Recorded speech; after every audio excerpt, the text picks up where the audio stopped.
Dirt roads to rock crawling, two-buck chuck to screaming eagle, moonshine to 50-year-old single malt. We talk about it all here on Wheelin' Wine and Whiskey with your hosts, Jason and Chris. Welcome to the Wheelin' Wine and Whiskey podcast, episode 263. Yeah? Hola.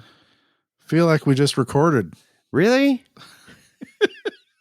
We missed a week. Now we're just doubling up. Okay, here we are. Piling it on. We give till it hurts. We do. That's our motto here at Wheelin' Wine and Whiskey. Give till it hurts. So, episode 263. I wasn't there. Me, went to Moonrocks. I know. Moonrocks, I can't. Hearing all about this excellent trip, I still need to get my happy ass out there. And you would love it because you can bite off as much as you want. It's like Big Thunder Mountain Railroad without the railroad. I mean, you just go pick a line and go. Are there mines there? There's got to be mines, right? I don't know about that, but there's some interesting freaking terrain, and it's granite. It's good traction. There's some ridiculously steep stuff. There's some mild stuff. There's whatever you want. It's just basically northeast of Reno, right? Yeah, it's in Sparks, just outside of Sparks. So, it was a nice short drive this year for me to get there and back. But beautiful area, lots of trails around there. I found some incredible single track on some of the trails that we were on yesterday. So there's something for everybody out there. Side by side, motorcycle, Barbie Jeep to rock crawler, whatever you want. We saw a Toyota rollover last night, and butt cracks. So there's all kinds of good stuff out there, and it's like where you camp and you're just looking at the mountain. It's just super cool. And I mean, last night I walked over because I had already was cocktailing up, and I'm like, I'm not driving tonight. So I walked over with my whiskey and was watching people, and it was like a 3-minute walk from camp, to watch people. And then I'm like, okay, I'm out of whiskey. I got to go back to camp, fill up my cup. I sat down in my chair and just watched from camp. It's super cool. You'd love it. You would fucking love it. Well, I mean, obviously circumstances have prevented me from doing a lot of things lately, but things are clearing. My calendar is clearing up. Oh, I like that. It's exciting. And I mean, I know that, there's just been a lot of stuff going on in all of our lives, adulting and whatnot, and real life sometimes interferes with having fun. But I mean, it's like shit. That's probably 45 minutes or less from my mom's place in Reno. Exactly. And I mean, I could go up there, hang out at her place, bring the truck and camper, and then roll up over there and hang with you guys and just catch a right seat. I'm sure there's tons of right seats. So yes, James was giving rides to everybody. I don't know if I want to ride with James. It's fun. I rode with him yesterday. So cool. Well, we're going to hear all about that. But prior to doing that, do we have any business to conduct? I don't think we have any new reviews. People, you're slacking. Listeners, you're slacking. We need reviews. We want to hear from you. We want you to spread the word. If you like the show, tell your friends about it. It's like that commercial for shampoo or whatever. You tell two friends, and they'll tell two friends, and so on and so on, and so on and so on. Spread the word. Exactly. We put a little bit of grandma. I don't know. You could tell the nursing home that, hey, how great we are. Listen to these profane drunks. Listen to. They're talking about climbing up and over rocks and their stupid rock buggies.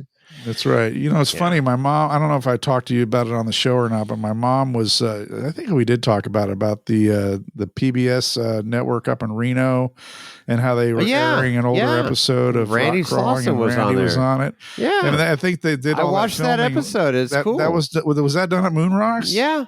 That was some cool shit. Yeah. Yeah, no doubt. So, but that's kind of how we feed into this thing. But in the meantime, I mean, one of the, we always talk about all sorts of technical stuff, and you listeners know that Jason and I, we met in the golf industry, and he used to work in the golf industry, industry, and I currently still do. But in the golfing world, as being a golf course superintendent like I am, we wear a lot of hats, and whether I might a lot of hats. And any given day, I might be, chief weed puller. I might be spraying. I might be out there working on or wrenching on equipment, which I've seen. Gopher chaser. But I seem to spend a fair amount of time working on machines now, not just doing basic repairs or whatever, or diagnosing issues.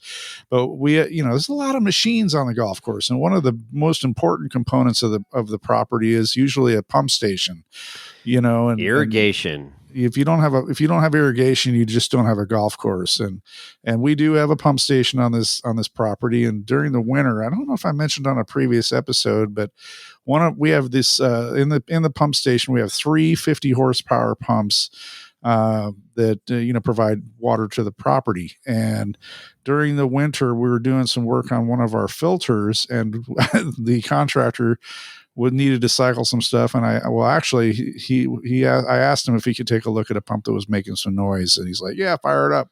I fired it up, and it made some bad sounds. And then it started billowing smoke from the motor. That's not good. No, it's never a good thing. He's like, shut it down, shut it down, shut it down. So I turned it off.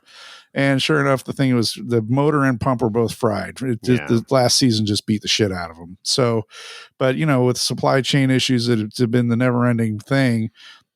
Anyway, this last week they finally came out with the new pump and motor and installed it. And I was there documenting the whole procedure, and they had to do some fabrication right on site, and it was super cool. They have a crane truck that comes in because they have to hoist the vertical turbine pumps into the wet well, and then lower which is like how long is the pump? So people don't understand when you're talking about these pumps on golf courses, they have several, bulbs, right? Like bowls. Yeah, stages. Bowls. The bowls. All the bowls. They're 15 feet. Yeah. It's a 15-foot long assembly that's vertical. So the into pump the well. houses on golf courses, you'll see like this cover over the ridge of the pump house, and that's where the pumps reside. Mm-hmm. And so they can lift off that ridge cap and access the pump with a crane to pull that sucker out. So that's right. Yeah, pull the motor off, pull the pump out, and 15, 20 feet deep into the wet well. That's right. And the pump, the motor that drives the pump weighed 800 pounds. Yeah. So and we're not talking about lightweight stuff. And so anyway, they hoist that out, then they drop the new stuff in. But they needed to fabricate the coupler because everything's custom, and so they have this cool trailer. And I took pictures of it. But this cool trailer, it was like a fabrication on a fab house on wheels, welder, pipe cutters, flanges, all the stuff. Yeah. It was badass.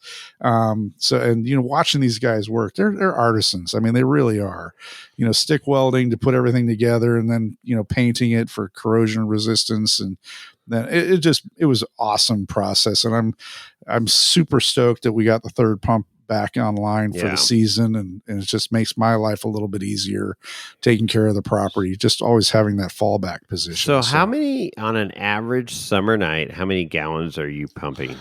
Because a lot of people don't even understand how many gallons go out a night on a golf course. Between 350 to 400,000 gallons. Yeah. That's a lot of water. But here's the thing, and people are like, oh my God, golf courses are such a waste of water. Well, one, it's recreation, okay? Mm-hmm. Two, it's providing water for trees and gas that's converting fucking all your fucking pollution into good breathable air.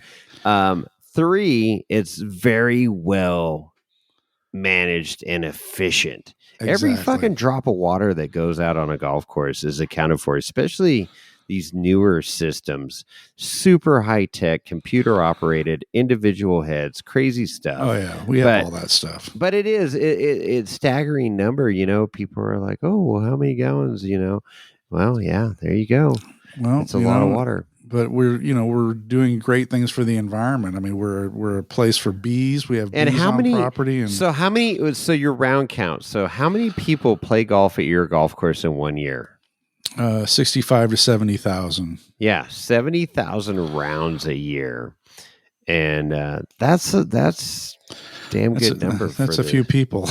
Yeah, So yeah. obviously there we have a lot of repeat customers, but yeah, on average 70,000 Sure. paid rounds per year, 65 to 70,000 paid rounds per so year. that I'm just putting it into perspective for people. I mean, I know all this information, but for our listeners that may or may not play golf and, go, oh, okay, no, it's a big economic impact, and you run a city-owned golf course, and it's a benefit for the people that live in that city to have that in their backyard, surrounding communities. But it's a huge civic pride for the city I work for, absolutely, or operate the golf course for. So it's fun. But I mean, so it's like we talk about a lot of technical things in the show, that usually relate more to wrenching on Jeeps or other mechanical off-roading devices, but it all translates. And I may not be wrenching on my Jeep on any given week, but there's a good chance I'm wrenching on a fairway mower or a greens mower or a pump station or God knows what. So,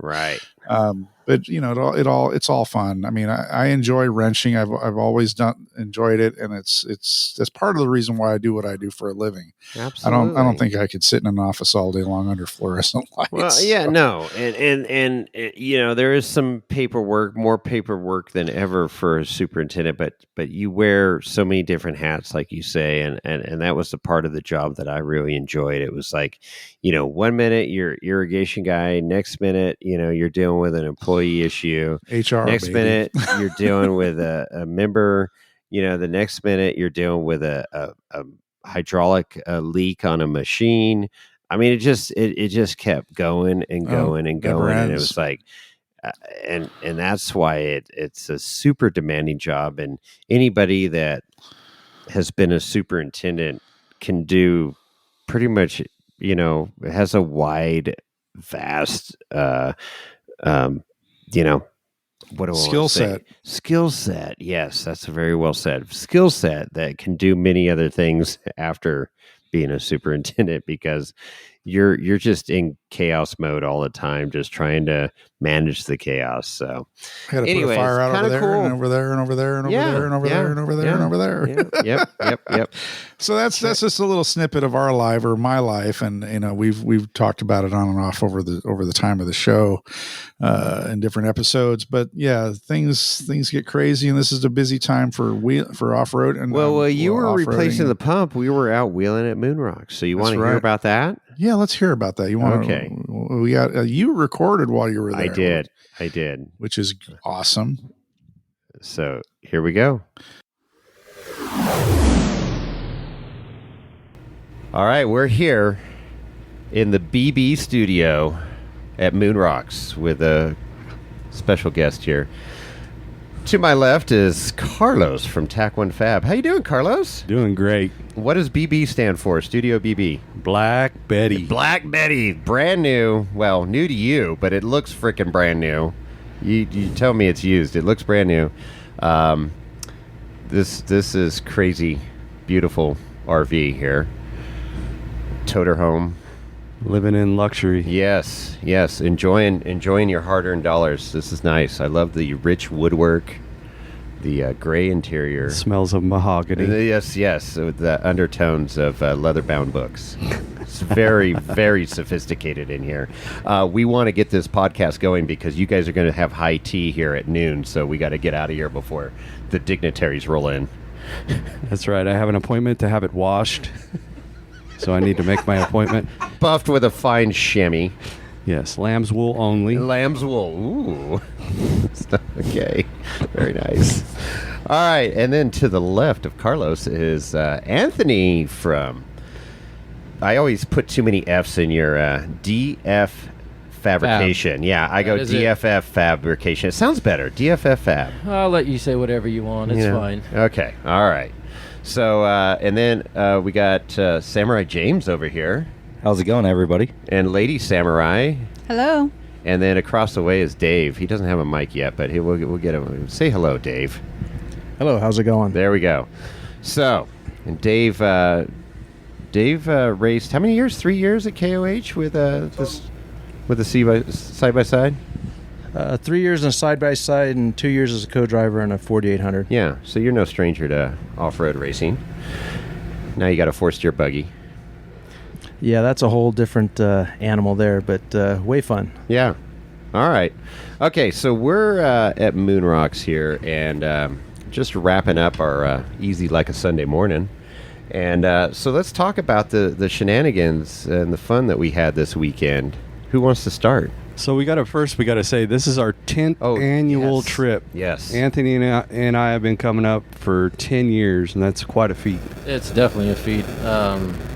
Starting from Toyotas and going into buggies and then four-wheel steer buggies, and yeah, it's an awesome place, and enjoy coming out here and testing our equipment. And Toyotas don't suck, by the way. I had to get that in early. All right. Well, since we're sitting in your motorhome, I'll keep my mouth shut right now. Let's talk about the 10 years of this. So let's talk about the evolution of rigs amongst you guys here, because now you're both sporting some crazy rock buggies, and so what did you start out with, like a Volkswagen Bug or something 10 years ago? It's all Anthony's fault. He started it. Blame me. Yeah, I take credit. He's a crack dealer. He is a crack dealer. Yeah, we started 11, 12 years ago. I met Carlos through a good friend of ours, and he came over to the shop and saw my 81 Toyota pickup and said, I have to have one of those. I'm having one of those. And yeah, and I went and bought one. Started building it. Really? Yeah, 84 flatbed he bought, and we put a little exo cage on it, and yeah, wheeled that for a few years here, Moonrocks, Rubicon, kind of getting his feet wet in the off-road. Yep. And it just spiraled out of control like everything else. Welcome to the club. Yeah, exactly. I think we're all guilty of that in this room. Well, Anthony's 81 was a truggy. Yeah. It was a truggy. It was all linked. And when I first met him, he had the air shocks on it, so it had the gangster lean everywhere it went. Yep. It was super unstable in off-camber situations. And in the middle of that, I had a 91 pickup that I did 4-link, 3-link, and... Wait a minute. You got to tell him about the 16.5-inch rims. What? Remember those? They sucked. Oh, yeah. Well, when you first start out, for most people, like, you're on a budget. So yeah. You're on, well, back then it was Craigslist, trying to find deals. And, sure. The deal on 16.5-inch, I want to say they were Swampers. Swampers are IROCs. Yeah. And, yeah, really, really horrible beads. They just always popped, and you couldn't air them down, and it was just horrible. But we were on the trail having fun. Sure. And got you out there. Yeah. No, we had a great time. And it was cool to see, like, influence, good or bad, like him getting into a rig and starting that journey into where he's become today, and fabricating and building his own chassis. And it's just cool to see your good friends having fun with you. Sure. Yeah. Sure. And we just feed off each other, swapping ideas back and forth. And right. Yeah, and it's nice we live so close. Yeah, and Anthony's jumped in with both feet. He's doing it for a living now, and he's been very successful at it. What are you on, 20-something chassis now? 23. Yeah, we have 23 in the shop right now. So, it's been good. I've had a lot of fun doing it, and coming out here, testing equipment and finding what works, what doesn't work, and evolving with the technology that's in the industry. So yeah, and you showed us a photo of your latest 5-seater and getting that put together. So debut at Trail Hero, you're thinking? I'm hoping to debut at Trek. Trek. Yeah, in August. Okay, so you're Trek in August. I'm looking forward to hopefully having that done by end of July. Okay. And whole family's coming up, and we're gonna have some fun. The family wagon. Yeah, I'm excited. Family wagon wheeler. Yeah, and you're not afraid to test your equipment out here. Moonrocks, for those of you that haven't been here, the best way I can describe it is like Big Thunder Mountain Railroad at Disneyland, but with no railroad. You're picking your own lines and everything, but there's some crazy stuff out here, and some pretty vertical walls, and traction's pretty decent. You're on granite, rough granite, and yeah, you took a pretty wicked line last night that you fought out for a good 10 minutes or so, and then gave it a little extra right skinny pedal. Yeah, and we gave it the right juice up. and Hit it with your fanny pack. yeah, little suck down to the front end, and yeah, I just, like I said, try to test my equipment and being vertical like that. And I had a guy in the passenger seat that had never even been in a rock crawler, never been really? around it before, so it was totally new to him, and he was cool with it. He felt super stable, which made me more comfortable with him being there. And yeah, after 6 to 8 minutes, it's like, all right, we gotta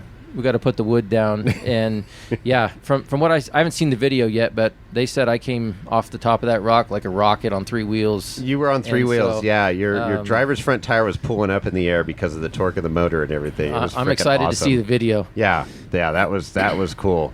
And then you had 3-4 chassis out here, friends that came so out. My chassis was out here, my 2-seater, and then Pryor had his 2-seater out here, and then Kyle just finished his 4-seater. Yep. And so he was out here, and he's no stranger to testing his equipment. No, he was too, putting so. it to the paces yesterday out on the trail, and then over here last night. Yeah. So yeah, it was good to see guys out here pushing the limits of the buggies and seeing what they can do. Absolutely. Yeah, for sure. Yeah, he took a pretty good tumble on the backside over there. Yeah, but, that waterfall it'll get you. But man, if you went and looked at his chassis afterwards, I mean, he just He went over backwards? Yeah, on the he back went- waterfall. Yeah. Oh, really? He went ass over tea kettle. Yeah, but if you went and looked at the chassis afterwards, all he's got to do is spray a little Steel It, and he's good to go it's again. Just like these guys at King of the Hammers on backdoor, right when they got to camp, with red gear. Yeah. Yep. Old Bronson, we'll blame him for that one. Yeah, he's bad. He gets that video camera out, and everybody's got to show off. So, and then James, you had your. Let's see. This is the. What year are we on? Is this your second year with that buggy? Yeah, second year. So last year that was still pretty new to you. Yeah, last year it was really new to me. Coming from the Suzukis with no horsepower.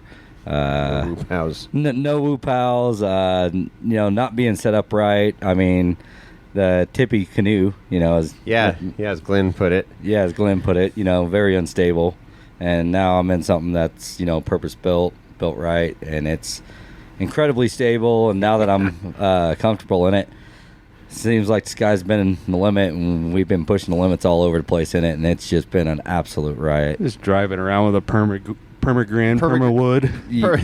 And Carlos was your passenger last night driving around the rocks, and I guess he was telling you, go over here, go do that, go do this. Yeah, he kept doing it. Yeah, no, it was great because there were some lines I hadn't hit yet over here that I didn't even know about, and we started just going all sorts of places, and it turned into an epic event. If you're ever in his passenger seat, he doesn't say no.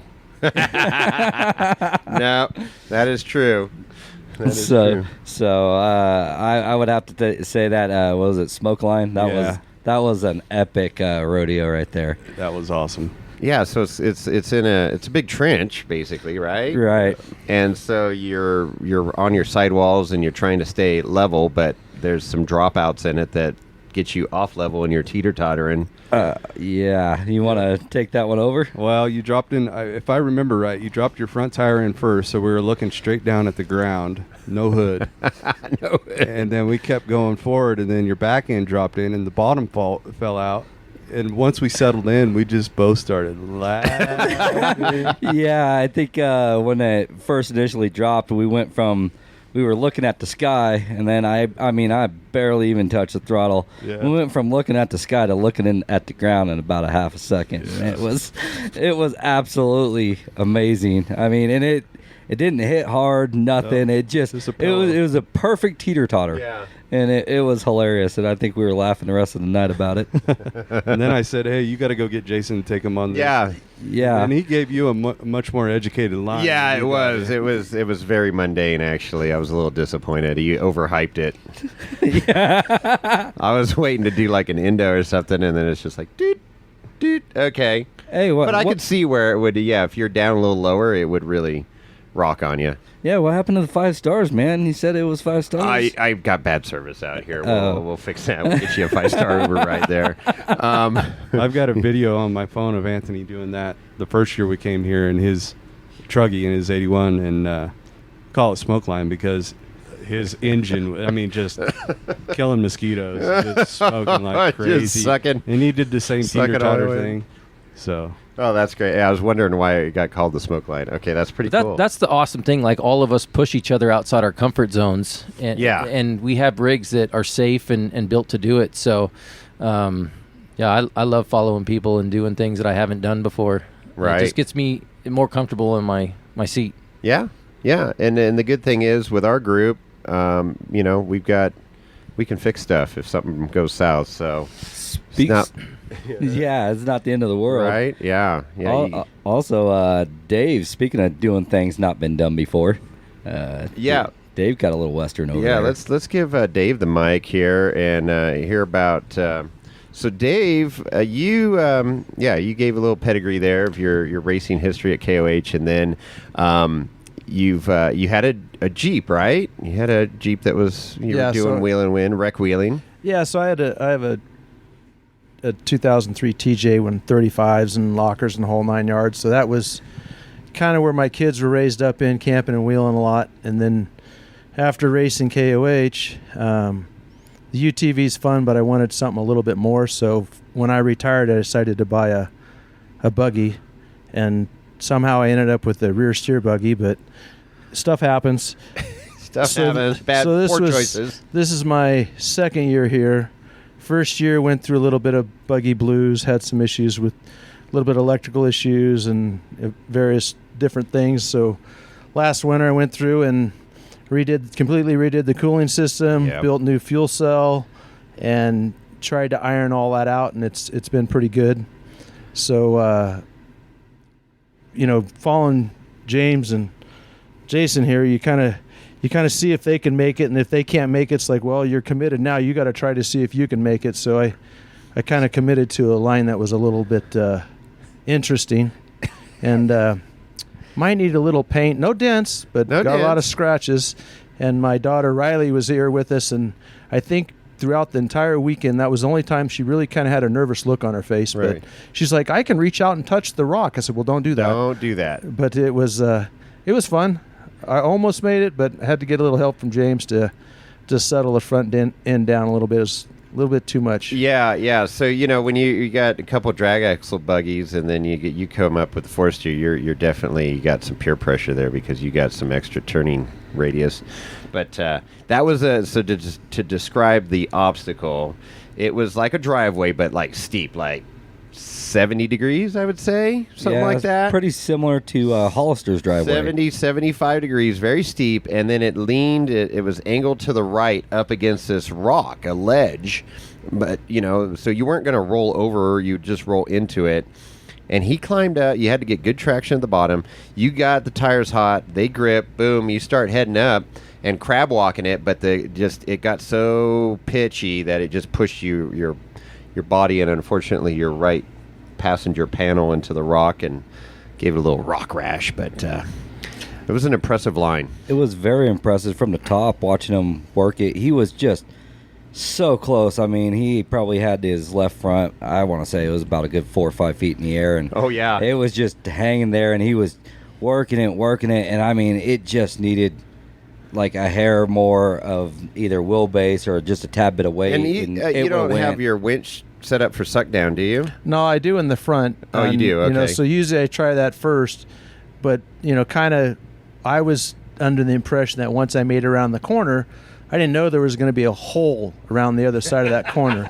So Didn't mention that part. Looking back at it, I do it again. I knew what I committed to, and it's a little bit of paint and a buffer, and everything will be fine. Oh, yeah. So it It'll was buff good. out. I might try a little differently next year, a little bit line. I think that probably Anthony would probably shoot straight over the top because he's got a lot more horsepower than I do. I think he could make it straight over the top. Yeah, I think you could go straight. I just don't have quite the ponies to get that done. Yeah. But it was fun. It was good. Yeah, The no. only disappointment was I had to take a strap, so to just calm the front end Yeah, down. but other than that, just to get you it's away all from good. that rock and get that front end, that driver front down. Yeah, I didn't even winch. I mean, as soon as the front end came down, on it. you drove Yeah. right out of it. So Yeah. yeah, it was close. I think the big thing was that hole was pretty deep right there.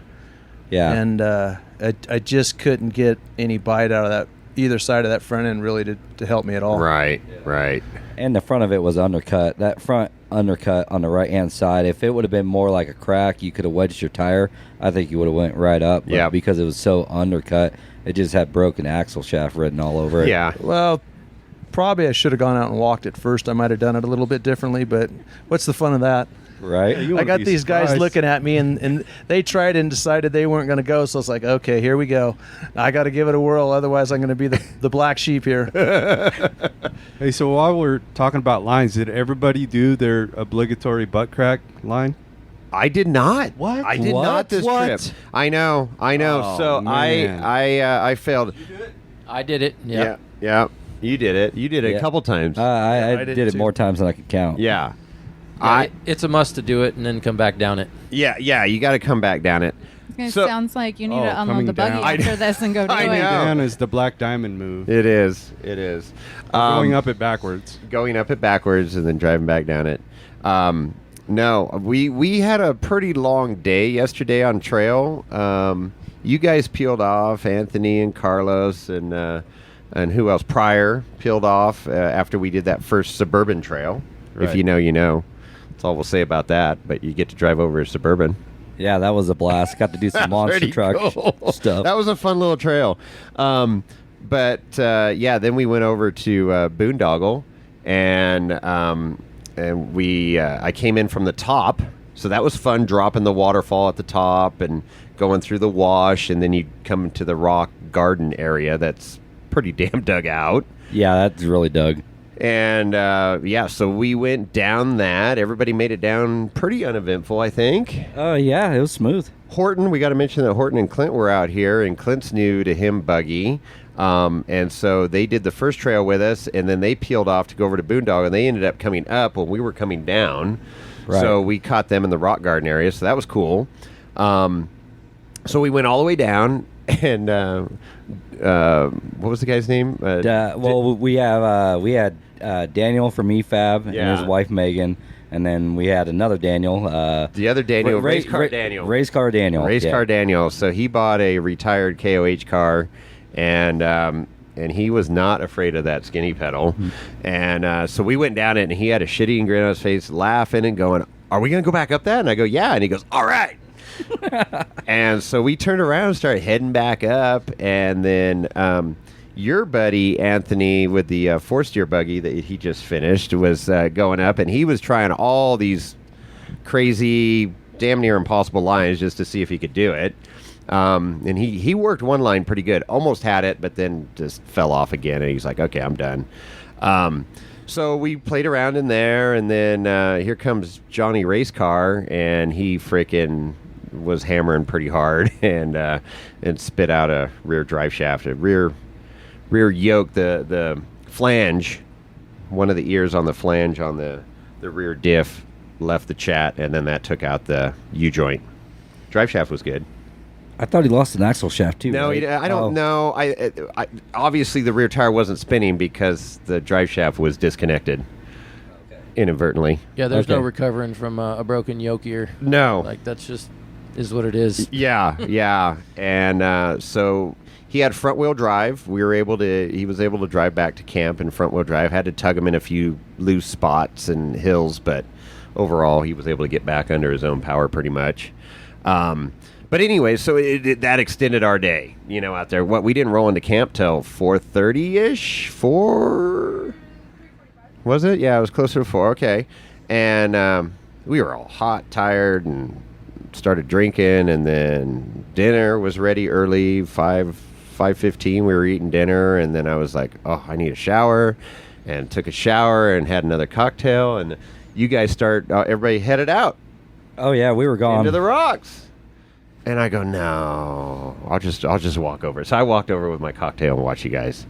But I was in no position to be driving at that point, so I was just like, "Nah, I'm done." But I thought we'd go out this morning, but we didn't. So Yeah, I kind of had a little problem with going out this morning. yeah, let's talk about last night's fun shenanigans. So I was having such a ball. The buggy was running so good, and so comfortable in it now. I couldn't stop. I mean, I think I burned almost 30 gallons of fuel. No, you didn't. Yeah. Well, you're running rich too, so I that am running really, a little rich. probably Did you say 30? 30? Yeah, because it holds like Wow. it holds like 15. That's like my whole week at Yeah. Hammers, Yeah. wheeling Yeah. every day. It holds like 15, and then I dumped another 10 in it. That's 25. So yeah, maybe somewhere around 25 to 30. Still a lot. Still a lot. I That's mean, a lot of fuel. yeah. So runs a little rich. Your but- carbon footprint is huge. Hey, that's okay. You might not have any rings left. We're not in California. It'll be all right. Hopefully, I still got rings.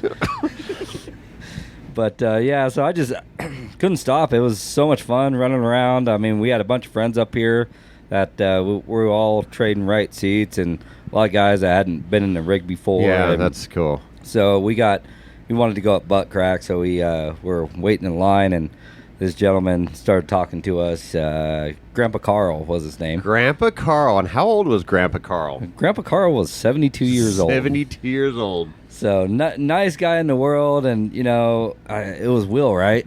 I think I had Will. Yeah, Will. Will, and so I look at Will. I'm like, hey, let's get him in a buggy. He's like, yeah, let's do it. And I look over him, and I'm like, hey, you want to go for a ride? And it was just like an instant hell yeah. He goes, I don't know how I'm going to get in there. And I'm like, we'll get you in here. So, Will jumped out. I jumped out. Somebody else came over from the crowd. And, we got him into the buggy and strapped him in. And I just went and made about a dozen loops everywhere I could find. And he was lit up. Better than fireworks. I mean, just grinned from ear to ear, loving it. He'd one of them, there was a pretty deep hole on the right hand his side, and you can see the tire drop and and everything else. He's like, hey, there's a hole starting over here, and I'm like, hey, and he goes, never mind, there is no hole over here. 43s, really help out. So, but we looped him all around, and he was just having a ball, and we were able, at the end of the run, we circled back down next to his side by side, and Sure. got 4 guys, and we got him back out. That's so cool. And yeah, he had a absolute blast, and then Will jumped back in and went through and ran the same loops again. Tomorrow at the coffee shop, he's going to be telling everybody about that story. Definitely. But it was just, I mean, that probably was my highlight of the trip right there. I mean, it was just so much fun to see him light up, and just like he was, he never felt uncomfortable, which made, like Anthony said, when the passenger's not uncomfortable, he's having a good time, you're having a good time, and it was That's just fun. cool. You took the time to get him in there and take him for a ride. 'Cause Yeah. there's a lot of people who have never experienced what we experienced, and we take for granted. So, yeah, that's really cool. It's one thing to watch it, but then when you're riding in it, you're doing these obstacles, it's like, holy crap, Yeah, So that's cool. Yeah, that was an absolute blast, and I got to give most of the credit for Will to, help getting them in there, because Will's a pretty good sized guy. He was able to really, shoulder most of that load to get them in and out. So oh my gosh. that was awesome. That's So, cool. There you go. You were like an amusement park last night, huh? Just giving it. Yeah, You should sell tickets next year. Yeah, To help Jesse. pay for tires. You're right, Jesse Haynes shuttle service. But yeah, so I lost last year I sliced a 43-inch sticky tire. I'm not sure how I did it, but we ended up. I originally tried glue tread. It didn't work for that particular application, and then we did the busted knuckle. Yeah, so you and I over the winter, we were working on that thing, and man, that was some gummy stuff. Oh yeah, I think I was a little coated. Two parts, and you mix it with your bare hands apparently, and I didn't know if it was coming off. Yeah, I didn't know it Looked was coming off pretty either. Wicked. So, But it comes together. It finally starts, vulcanizing. I guess it's doing its rubber thing, and then you prime the tire, and you stick this putty in there, and then it vulcanizes to the tire, and it held for a long time. Yeah, I put air in it, and it held just fine. And I can't lie, man. This weekend out here running, insider loop on the trails out here, and then, I mean, I don't know how many runs I made up and down this hillside. Yeah. I mean, I beat the crap out of that Yeah. tire in that patch. So, but right after I gave Grandpa Carl a run, and then got Will in for about, I don't know, 4 or 5 runs, and one of the guys was like, "Hey, your tire's flat," and I'm like, "Oh shit!" So ripped the patch off.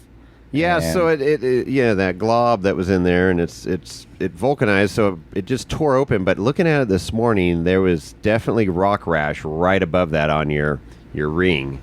You know, yeah, I think you just, the way it was pinched, you know, wherever you were, and then a rock, and it just peeled it right off. Yeah, it was a perfect storm. It might even been a tad low, which, you know, I should have done more due diligence to make sure the air pressure was right. Couldn't pull an 15? Anthony. Yeah, 15. 15. Yeah, Anthony's 15. I'm running 5. Right. So so it could have been a little bit low. Perfect storm was just pinching in on a rock and dragging it on the sidewall. So we got more of that stuff. We'll have to mix up some more and stick it in there and see what happens. yeah, try again. If not, anybody got a 43 sticky TSL? So, yeah, let we're me looking know. for some 43 sticky TSLs. Oh my gosh. Well, yeah, and that's minor considering all the, you know, so we had a drive shaft, well, not technically a drive shaft, it was the U-joint and the flange, broken ear off of, tire. What else was, we had a bent wheel. Bent wheel, yep. Bent wheel from your buddy with his new buggy that you built him, and I think that was it. Pretty minor carnage for how much went down and And how many rigs we had out here and everything. rigs And we wheeled a lot. But it's cool to see the evolution, right? Like Dave went through his trials and tribulations last year, getting, you know, new buggy blues, new to him, and fixing what, you know, needed to be fixed, and it worked flawlessly. You know, you're a year plus into your rig now out here, and same thing. You worked out some details. Still got a little heating thing to work on. Get the microwave oven turned down a little bit, but other than that, you'll be good. Yeah, just a few more little corks here and there, and Yeah. I hope by the end of this wheeling season, it will be dialed in from a mechanical Sure. point. I was going to say, every year it's somebody's turn out here. Last Yeah. year happened to be mine. It was yours. And so that was year 9. Your day Every year- ended on Friday. Yeah, within That 30 sucked. minutes of unloading That from the trailer. sucked. But every year it's somebody's year, and we've had. Most of the time it is. Most of the time it is Anthony. He's broken several things. here, but, Self-inflicted. this year, our immediate group, we didn't have any trouble until last night. Your tire issue, James, but that's minor. That was. And that you was- got a lot of. You got a you lot got of a lot of wheeling in. hours in. Yeah. Yeah. We all got a lot of hours in. This has probably been the best year yet. Wow. And I know I was kind of disappointed we couldn't go on the trail with you guys Yeah. after we split off, but I was able to spend a bunch of time with Caitlin, Sure. and she drove more this year than she ever has. So that was good, my daughter. And Kim was out there driving last night. Kim was giving taxi rides. Yeah. And Yeah. so, yeah, that's what I was going to say. Having the 4-seater, this is the only time I use the 4-seater for humans. The Yeah. back seat for humans is at Moonrocks. The rest of the time it's for gear, for camping, and everything Sure. else. So it usually gets volunteered as a taxi or just joyrides. Right. Yeah, Soccer Kim, mom Kim's rig. calling herself the soccer mom. She was going over some big boulders with the kids out there. Ah. No, it's good times out here. It's cool. You know, you camp and we were sitting at camp just watching people wheel. You know, so it's kind of unique in that sense. It's not. I mean, there are trails around here and stuff. There's a lot of room for dirt bikes. There's some killer single track. I drove by yesterday. I was like, oh my God, look at these single track trails up through these canyons. So there's much more than just the big rock, you know, formation here, and it's all, you know, pretty much all solid rock too. So like I say, the traction's pretty damn good. You don't have rocks rolling around on you too much. A few areas, but very, very little. But yeah, it's a great spot. There's something for everybody out here. I mean, whether you're a hardcore rock crawler, dirt biker, belt burner, I mean, you name it, Yeah. stock mobber, you know, 20 years old, and kids are just out here having a blast. You can pick your own poison too. You want to do some crazy gnarly stuff, it's here. You want to just cruise, it's here too. So I like it. And then we need to mention that the Friends of Moonrocks was out here yesterday morning. They do a few cleanups a year, but they always do one the weekend after Memorial Day. And so they had a big dumpster dropped off on Friday. I think they have donuts and stuff in the morning and whatever. They're doing hot dog lunch or whatever in the afternoon. And a bunch of people came out with 5-gallon buckets and just started cleaning the hillside. Lots of volunteers. Lots of stuff. Harry Wagner's part of that.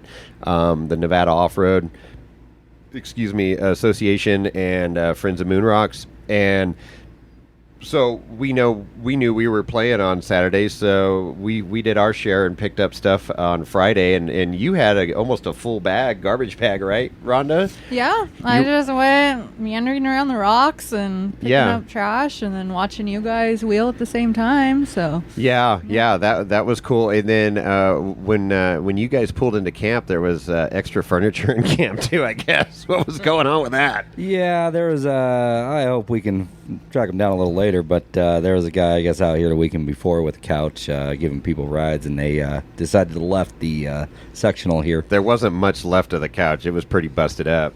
So Rhonda went down there. You guys went down there and talked to him and said, hey, we got this couch in our camp. We did not bring it, but we need to get it to the dumpster, and we need an empty pickup truck or trailer or something to drag it down there if somebody's available. And somebody had a truck, came up, we loaded it up, and got it in the dumpster, so got that cleaned up. So that was cool.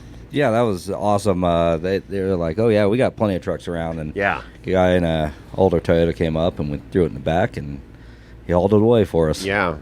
So that was cool. And it's cool that they organize events like that, keep things open and happy.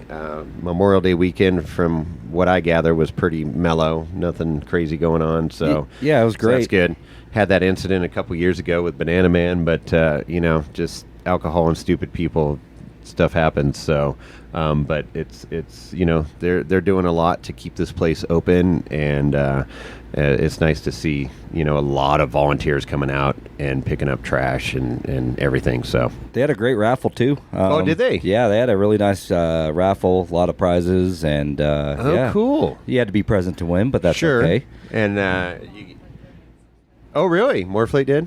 So do you, is it you just, everybody get a ticket that helps out? You just get one ticket? Yeah, Okay. everybody got a ticket. You show up with a bag of trash. They hand you a raffle ticket. I didn't know if how many pounds? Oh, you got 10 pounds. Well, that's 2 raffle tickets or something. No. Yeah. You brought a couch in. That's 7 raffle tickets.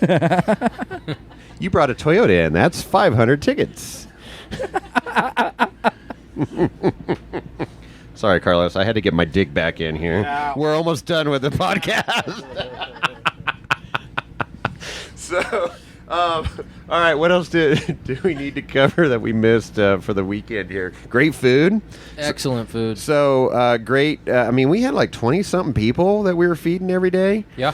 And so Anthony organized it and says, okay, you divide the group in half, and you're responsible for one dinner, one breakfast. So, it reminds me of the KOH thing that you guys do, though. Like, it's just so much easier for everybody to pitch in and do a big collaborate. Old meal. Yeah. A lot cheaper too. Honestly, when you're only responsible for one dinner, or one breakfast out of the the trip, it's like it's split between 10 people. Like, it's nice. Exactly. So first night, Friday night, we had fajitas. Carlos was whipping those up. Tons of peppers and onions and the meat, the carne asada. Oh, that was so good. And all the fixings put on top, guacamole, couple, 5 different salsas and everything. Different accelerants. Different accelerants, yes. Well said. Oh, yeah, so that was great. And then you guys did breakfast Saturday morning, and that was the infamous corned beef hash. Rhonda. Yeah, and the griddle. That is, you got to bring that every year. Yeah. That is to die for. Yeah, and that whole, we had Blackstones and frickin' Camp Chef griddles just loaded. And we made a huge dent in that yesterday. And then And Let's see. Then last night we had brisket. Anthony freaking cooked up a 16-hour was the brisket with some au jus sauce, you know, so you could do like a little French dip action. That was Yeah. really good stuff. 13, 14-pound brisket. I think we did it for about 15 hours. Yeah. So, yeah. I'm glad everybody liked it. Yeah. Cornbread, had beans. I made my mac salad. And there wasn't a whole lot left last night either. This crew can eat.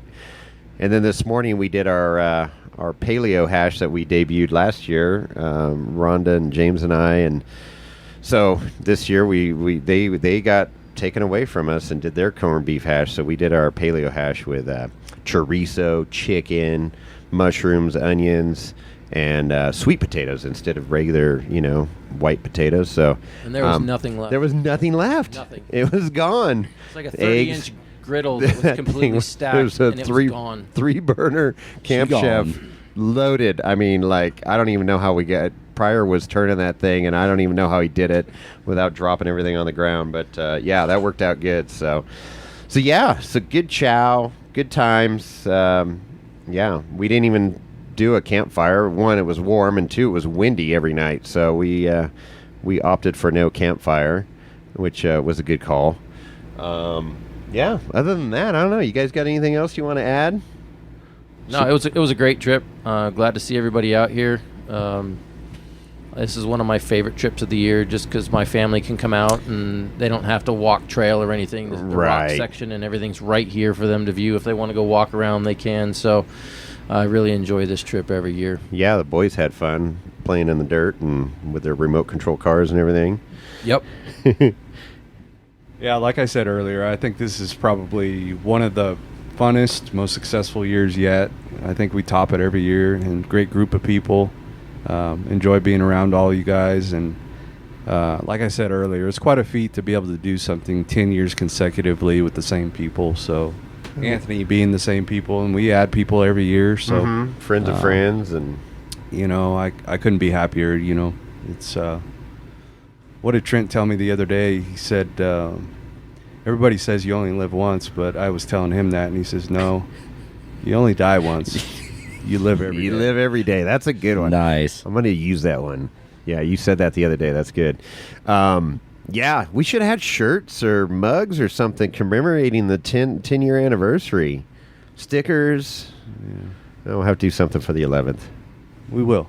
Okay. We should. All right. We should. I know a guy if you want to do that. Yeah. Okay. Yeah. I know a couple guys. Okay. All right, James, what do you got? I don't think I have too much else. I mean, it was like they all said, it was a great time. It's better and better every year, and the rigs get better and better every year.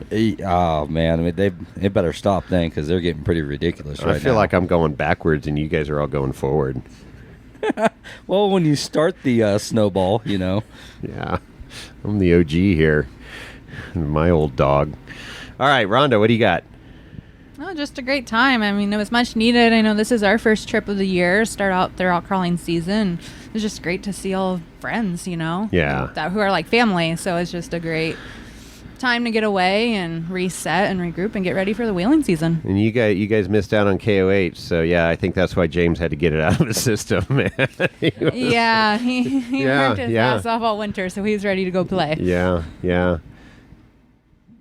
Dave? I was just happy that I got invited back again. It's a great trip. And, with, the meal programs that everybody works on, it's a lot of work to get it all set up. But I can tell you one thing, when you have a planned meal system, it's way better, because when it's just me, I just kind of eat whatever's quick and handy. Sure. And appreciate all the hard work. And it really works out great, because, it's not like one person's stuck cooking all the time. And for me, the big thing was I was able to bring my daughter back. Yeah, that's cool. She had fun, huh? Yeah. It's good stuff. You want to say And anything, we weren't Kim? cooking in the rain Kim this doesn't wanna year. say. Oh, my gosh, that's right. So last year was oh, my gosh. Yeah, Anthony was doing dinner, and this big wind came in, and then clouds, and then it unleashed. Yeah, we had a monsoon. It was a monsoon. It was a flash flood. It was a flash flood too. You're right. Water was just pouring out of these hills down the low spots, and luckily we had your friend here with the big old luxury motorhome, and we all piled in there and ate, and that was hilarious. That was just, we were laughing about that when we got here, talking about that memory, and then Carlos's rain containment. Rain containment. I thought it was a I toast. forgot all about that. He was on it right away. There was a vent that happened to be leaking right by Carlos, and he stuck out his solo cup, sacrificed his drink to catch the rainwater coming into this $300,000 RV. Hey, man. You gotta do what you gotta do, You right? gotta do what you gotta do. Yeah, that was awesome. That was so good. And Ryan didn't skip a beat. No, No, he's like, cool, thanks, man. It's under warranty still. Exactly. We had the car show coming down the hill. That was absolutely hilarious. We miss Ryan this year. Yeah, we do miss Hopefully he Ryan can this make it year. next year. Got a little medical issue, but hopefully he heals up quick and back with us next year for sure.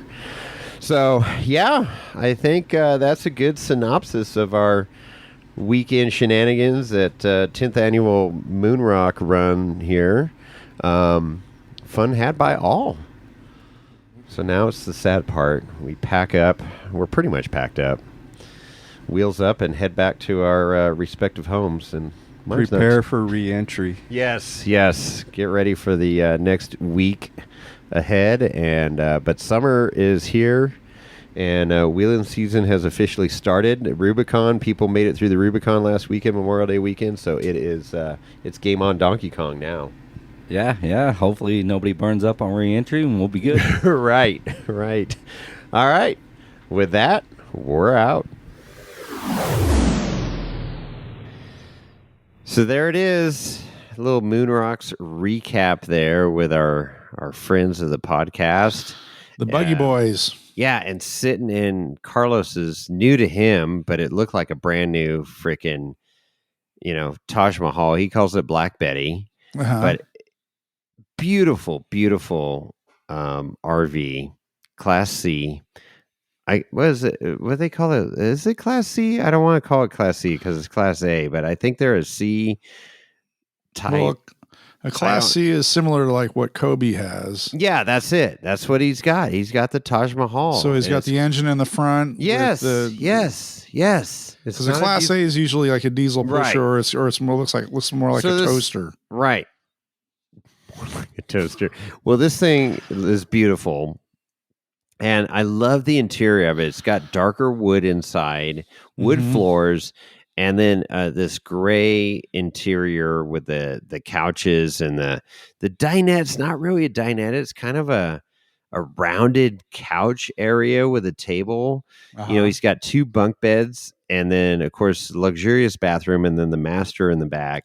I mean, it's beautiful setup. He's worked hard for it. That's what he wanted. And he's like, this thing just cruises up Highway 80 like nothing, towing his rig. So, and the old motorhome was struggling a bit, right? Uh-huh. So, yeah, we were talking last night. I go, hey, I want to record a podcast, and then so today everybody's packing up. And he goes, hey, we'll just record in the Black Betty. And I go, hell yeah! So we fired off the generator and the AC because it was already like 85 degrees or something. So Sure. it was starting to warm up. So, anyways, really nice. Thank you, Carlos, for opening up your Black Betty badass freaking RV for us to record. And Cool. it was a great event. Second year I've been. And just, it's a good group of people, just like any of our stuff. And we had some new friends of friends there, and, they just all work right into the mix, and did a couple trails. We did, of course, playing around on Moonrocks and, watch. And it was cool to see Anthony and see, a few of his cars out there that he built that people are just, putting to the test, Right. laying down the metal there, and man, just fun stuff. It's one of those places that you could just, like I say, bite off as much as you want. There's a little bit of everything for everybody, and you want to push your limits a little bit. let's try this line, Cool. One guy found his limits last night and rolled over backwards in one of Anthony's chassis, but he was Ooh. fine. The chassis took it like a champ, no issues. Rolled him back over, fired it right off. He was off and running again. So that's good. No harm, no foul. No, but some good stories, as you heard, and it's just a great place. And if you can make it out to Moonrocks and support the friends of Moonrocks and keep that place open, it's a killer, area out in Nevada there. And like I say, there's more than just the mountain itself. There's so many trails out and beyond that are fun. And, if you head out that way and I'm available, I'd love to meet you out there. It's just, I could show you around to a couple cool areas that we found every year. And anyways, good stuff. Chris, Cool. You got to make it out there. I do. Yeah. It would be ideal. You could sit at your camper with your Bloody Mary in the morning and watch us wheel, and then convert over to your, what do you drink in the afternoon? Not Jack and Coke. Jack and Coke. Okay. Jack and Coke. And then Vodka convert cran. over to your, vodka cran, and then into your whiskey at night. That's right. Yeah. You wouldn't even have to leave your camp. Read my book and be good. Yeah. So, yeah. But I want to bring my Jeep out there. It sounds like It is. Some you would have trails. fun out there, and the trails are cool. Yeah, you could do the trails. I did have to throw out the winch cable on my rig at the top of Boondoggle. It was so freaking dug out, and I tried on this line, and I was just getting frustrated. I'm like, you know what? I've learned in my years of wheeling, I'm like, when you start getting frustrated and you can't make the line, just freaking pull it out. Just Take the don't hook. break your shit. Yeah. Take the hook. Yeah. Or because a guy that same thing right before me, and he freaking just hammered down and he blew out a flange and a U joint, and we had to tow him back to camp. Well, he made it back under power. We had to tow him in a few spots, but still front wheel drive only, and he's got some work to do. And I'm like, no, don't want to do that right now. I'd rather do it in the driveway. Right.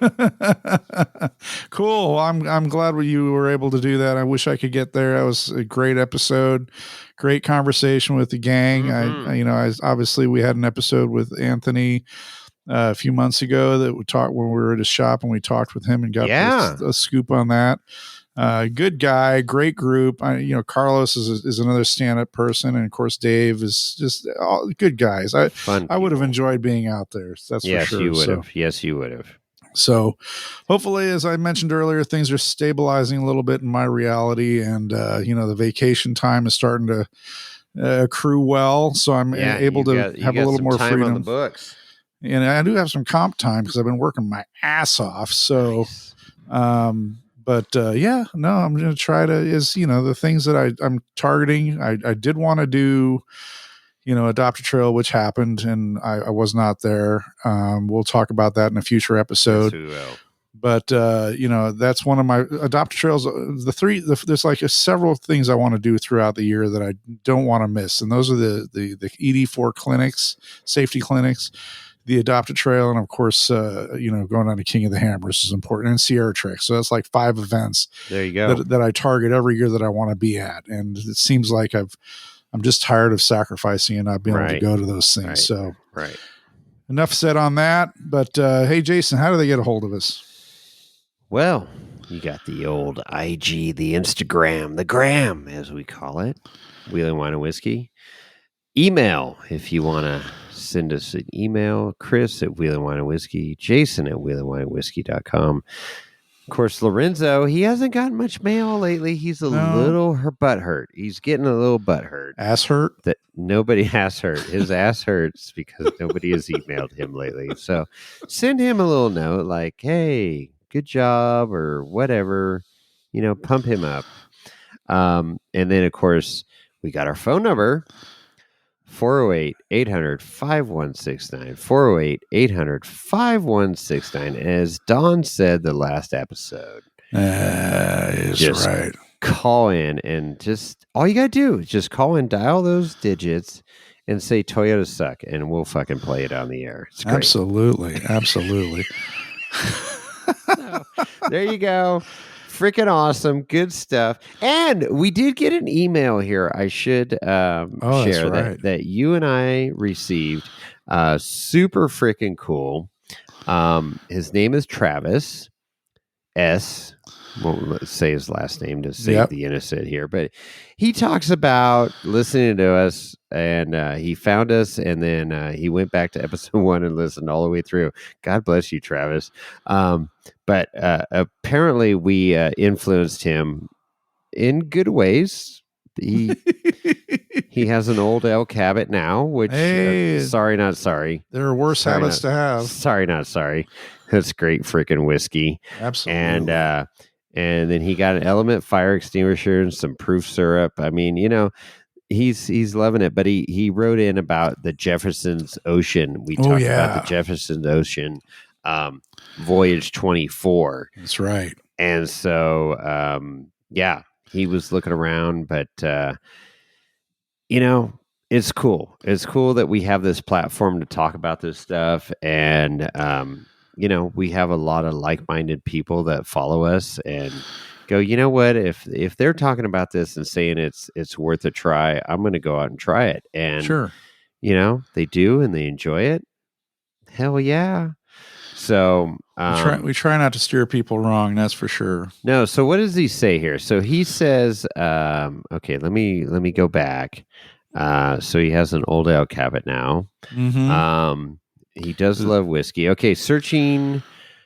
Okay, so kept an eye out for Jefferson Ocean. I knew it was gimmicky, but also interesting, and it is. Yeah.